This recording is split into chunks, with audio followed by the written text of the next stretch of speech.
तो गरीब तो फिर भौकाल कैसे बनता है? दुनिया में नाम कैसे होता भारत का? विदेशी लोग नहीं आएंगे, बड़े वीआईपी लोग नहीं आएंगे, तो देश का नाम कैसे होगा? ये गरीब लोग मना कर देते हैं कि हमारे देश में विदेशी नहीं आएंगे, ऐसा कुछ नहीं है। तो फिर वीआईपी आए तो उनसे आप लोगों को प्रॉब्लम बुरा है न मुसलमान बुरा है। धर्म का चश्मा उतार कर देखो यारो, चंद गद्दारों के वजह से हर देश का नौजवान बुरा है। बिल्कुल आप तो रोटी का कोई जात नहीं होती, पानी का कोई धर्म नहीं होता, ठीक है। तो इसलिए जाति धर्म का जो बांटने का और लड़ाने का काम करते हैं और भोली भाली जनता को जो लूटने का काम करते हैं, देश का गद्दार नेता होते हैं। नेता किसी जाति और धर्म को मजहब का नहीं होता है, नेता विकास के लिए चुना जाता है। नेता तो आप भी हैं, तो आप भी जो नहीं, हम नेता नहीं है। हम आज भी देश की जनता से कहना चाहते हैं आपके मीडिया के माध्यम से, नेता हमको जनता नहीं बनाए, हमको बेटा बनाए। हमको नेता लोग ही नहीं, क्या हम नंगे घूमे? ऐसा कुछ नहीं है। ऐसा देखिए जी लिखा हुआ है किताब में कि जैसा जिसको मन को भाए वो खान पान अपना वस्त्र अपना सकता है। कहीं इस पर कोई पाबंदी नहीं है। आप ऐसा पहन लिए, क्या हम बोल रहे कि आप ट्रेन का टीटी हैं और टीटी लोग जाकर पहन कर बंडी पहन कर ट्रेन में सुलता है? हम इसके लिए इससे अपमानित नहीं कीजिए। वस्त्र और वेशभूषा अपनी पहचान है। राजस्थान में चलिए तो वस्त्र से लोग पहचान लेंगे कौन किस कैटेगरी का है। हमको कैटेगरी नहीं चाहिए, हमको जाति नहीं चाहिए, हमको विकास चाहिए। अगर आप कहने की वजह से हम अगर कुर्ता पहन लिए हैं, कुर्ता के माध्यम से अगर लोग हमको जानते हैं कि हम नेता हैं, हम नेता नहीं, हम बेटा हैं। और एक बार बेटा के नियत से बेटा जनता बनाए हमको, और एक बार वोट करें, सपोर्ट करें, राष्ट्रीय स्वयं पार्टी के हाथों को मजबूत करें। और देखिए कि मैं देश से जाति धर्म का नाम खत्म कर दूंगा। और वहाँ सबसे बड़ा धर्म होता है इंसानियत का। जब भी कोई अपने माँ का पेट से पैदा होता है तो वहाँ कोई जाति धर्म नहीं होता है, वो इंसान बनकर पैदा होता है। और जब धरती पर आता है तो उसके पेरेंट्स, उसके माता पिता कहते हैं कि बेटा ते हई जात है, हो जात के अपन मत जाइए, हो जात का पानी मत पिए। छुआछेद और भेदभाव का पैदा जो नफरत करते हैं ये जाति धर्म के लोग करते हैं। हमको जाति धर्म नहीं चाहिए। सबसे बड़ा धर्म है इंसानियत का, और इंसान ही हमारे लिए सबसे। बिहार में जो जातीय सर्वे हुआ उससे आपको कोई मानवता सबसे बड़ा नहीं, जातिगत उस हिसाब से अपना कैंडिडेट नहीं उतारा।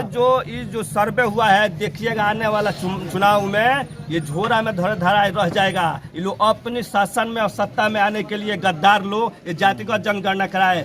बिहार का पैसा 500 करोड़ रुपया ये जातिगत आंकड़ा के नाम पे लूटा गया है। अगर एक कंपनी बैठा दिया गया होता, स्वीप का प्लांट बैठ गया होता, उसमें 500 नौजवानों का भविष्य बदल गया होता। आज स्थिति ये है, कहा जाइए ना बलूचिस्तान में कौन जगह टेंट गिरा हुआ है यूरोप में, वहाँ बिहारी हजारों बिहारी मर गए हैं दब करके। अगर बिहार सरकार बनाने के जनता काम रसिया साइड में बिहार की जनता अगर बिहार को सरकार को बनाने के काम की थी, बिहार की जनता को चुनने के काम की थी। हम बिहार में वोट करते हैं, बिहार में नेता चुनते हैं, बिहार में प्रतिनिधि चुनते हैं बिहार में। और बिहार के नौजवानों को रोजगार चाहिए तो दूसरे राज्यों में जाकर दर दर का धक्का खाते हैं। और उस राज्य वाला कहता है कि साला बिहारी है। तो बिहारी कौन सा देश का अंदर आता है, कौन सा मुल्क का अंदर आता है, आपके माध्यम से पूछना चाहता है। आप नौकरी दीजिएगा तब ना। जब कोरोना, सुनिए, थाली कब बजाया जाता है? अब आ गई थाली पे। थाली कब बजाया जाता है? थाली सरकार ने बजवाया, उससे क्या? मेरे कहने का मतलब सरकार बजवाए नहीं बजाए, हमको पूछना है कि थाली कब बजाया जाता है। आप लोग बताइए, थाली कब बजाया जाता है? आप बताइए। बेटा उटा होता है तो ताली कब ठोका जाता है? ताली कब ठोका जाता है?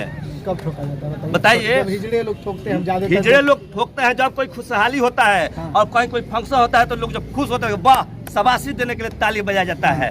और दीप को प्रज्वलित किया जाता है जब कोई शुभ काम होता है। जब कोई शुभ काम। और जब अपने यहाँ देश के अंदर बहुत बड़ा एक महामारी आ रहा है दूसरे मुल्क से, जिसका नाम है कोरोना बेटा। और उस कोरोना बेटा के नाम पे अपने देश का प्रधानमंत्री भोली भाली जनता को छलने का ठगने का काम कर रहे हैं। ये एक बहुत बड़ा महामारी हम लेकर हैं। आप ताली ठोकिए, दीप प्रज्वलित कीजिए, नहीं है तो मोबाइल का लाइट चलाइए। तो यानी जो बजाए थे सारे लोग, ये बताइए अंधभक्ति हुआ कि नहीं हुआ? आप अगर विकास के काम किए होते तो कहते थे कि आप लोग सतर्क हो जाइए, आप लोग जहाँ हैं वहाँ रुक जाइए। पहले इस बीमारी से, इस महामारी से निजात हासिल करना है, वहाँ ताली ठोकाने का। तो जब 70,000 75,000 लोग मर गए तो देश में डीजे बजवाना चाहिए था। ताली थाली और दीप प्रज्वलित कर डीजे बाकी था कि नहीं था? आपकी बातें सही है। आप देखिए, जितने पूंजीपति थे उनके पास कोरोना महामारी नहीं गया, और देश की भोली भाली जनता का जान गया है। उनके पास पैसा था, अच्छा हॉस्पिटल मिल गया उनके लिए। देखिए, उनका इलाज होगा लंदन में, अमेरिका में, किसी का किडनी कहीं ट्रांसप्लांट होता है, कहीं कोई आंख में होता है। बिहार का एक ऐसा इकलौता मुख्यमंत्री है उनको आंख बना के जब जरूरत आया तो बिहार छोड़ करके दूसरे राज्यों में गए। तो जो दिल्ली का मुख्यमंत्री था वो बोला कि बिहारी 500 का टिकट कटाता है और 5 लाख का फ्री इलाज करा के जाता है। अगर हम देश के राज्य के जिस नेता को मुख्यमंत्री बनने के काम किए थे, अगर विकास का काम किया होता तो दूसरा राज्य वाला हमारे राज्य के मुख्यमंत्री को अपमानित करने का काम नहीं करता था, बांटने का काम नहीं करता। एक जरूरी चीज 26 लोकसभा सीट वाला गुजरात प्रधानमंत्री बनवा सकता है और 40 लोकसभा सीट वाला बिहार वहाँ से बहुत सराहनीय आपका जवाब सवाल है, इसको मैं सलूट करता हूँ। बिहार से 40 सांसद देश का प्रधानमंत्री चुनने का काम करते हैं और देश का प्रधानमंत्री बिहार के लिए कोई भी नेता हो बता दे कि एक बैठक किए हो।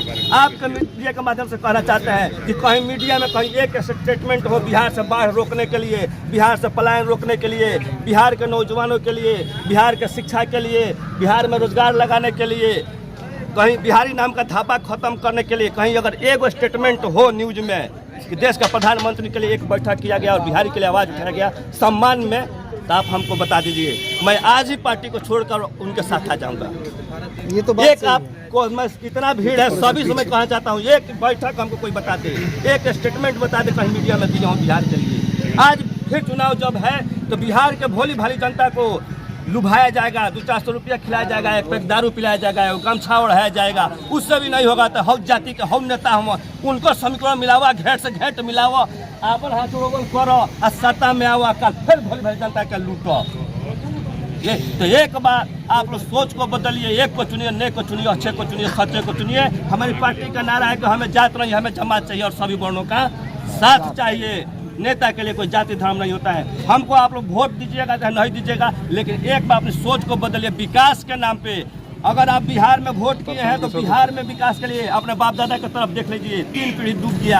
आज बेटा का तो यही कहते हैं, यही क्या कहते हैं भाई जी, हम बता रहे हैं सब लोग तो यही कहते हैं। बहुत अच्छा सवाल किया है, सभी लोग यही कहते हैं। नेता बन जाने के बाद हथुआ में कौन विकास करते हैं? ये बहुत अच्छा सवाल किए हैं, सभी लोग यही कहते हैं। हम तो ये कह रहे हैं वो शिक्षा के क्षेत्र में कौन सा पहल की है? 2.5 लाख शिक्षक दे दिए। एग्जाम हुआ है जो आज से 1994 में शिक्षक की बहाली हुई और उसके बाद जो बीएड कॉलेज बिहार में कितने हैं? सही सवाल है। आप जब बीएड कॉलेज है ही नहीं तो आप बीएड योग्यता क्यों रखें? और बीपीएससी का एग्जाम जब सीटेट